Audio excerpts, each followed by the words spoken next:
ఓకేమా? ఈరోజు మన టాపిక్ ఏంటంటే సైలెంట్ లెటర్. మనం ఇంగ్లీష్ ఆల్ఫాబెట్స్ వర్డ్స్లోని చాలాసార్లు వర్డ్స్ కొన్ని స్పెల్లింగ్ ఒకటి రాస్తాం, మనం ప్రొనౌన్స్ చేసేది ఒకటి ప్రొనౌన్స్ చేస్తాం. దానికి రీజన్ ఏం చెప్తాం మన టీచర్స్ మీరు మామూలుగా అడిగినప్పుడు? దాంట్లో ఇది బి సైలెంట్, దీంట్లో టీ సైలెంట్ అని రీజన్స్ చెప్తారు. సో దానికి రీజన్ ఏంటి, ఎందుకు అలా సైలెంట్ అవుతుంది అంటే, ఎగ్జాంపుల్కి మీరు మీ ఫ్రెండ్ దగ్గర పెన్సిల్ తీసుకున్నారు, ఓకేనా? ఆ పెన్సిల్ మీరు మళ్ళీ మీ ఫ్రెండ్కి ఇచ్చేయాలి. అప్పుడు మీరు దాన్ని షార్ప్ చేయకూడదు, దాన్ని వెరక్కొట్టద్దు అని మీ ఫ్రెండ్ చెప్తారా మీకు రీజన్? అలాగే మన ఇంగ్లీష్లోని కొన్ని వర్డ్స్ని వేరే లాంగ్వేజెస్ నుండి మనం అడాప్ట్ చేసుకున్నాం, మనం తీసుకున్నాం, అప్పు తెచ్చుకున్నాం, ఓకేనా? అలా అప్పు తెచ్చుకోవడం వల్ల వాటి స్పెల్లింగ్స్ని మనం మార్చే రైట్ మనకు లేదు, దాన్ని అలాగే వాడాలి. కానీ మన ఇంగ్లీష్లో ప్రొనౌన్సియేషన్ మారిపోతుంది, అందుకని కొన్ని లెటర్స్ అనేవి సైలెంట్ అయ్యి.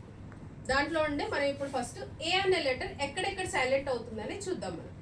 సో దాంట్లో ఫస్ట్ వన్ ఏంటి అంటే, ఏ అనే లెటర్ ఉంది కదా, ఈ ఏ అనే లెటర్ అనేది ఎప్పుడైతే వర్డ్ ఎండింగ్లోని ఎల్ఎల్వై అనే సఫిక్స్ వస్తుందో అక్కడ ఏ అనేది సైలెంట్ అవుతుంది.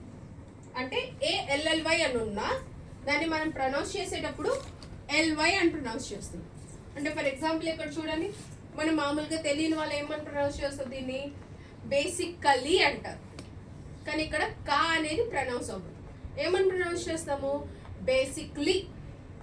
బేసిక్లీ ఆ అనేది ప్రొనౌన్స్ అవుతుంది, ఇక్కడ ఏ సైలెంట్ అవుతుంది. అలాగే లాజిక్లీ, క్యాజువల్లీ, సైంటిఫిక్లీ, ఓకేనా? కలెక్టివ్లీ.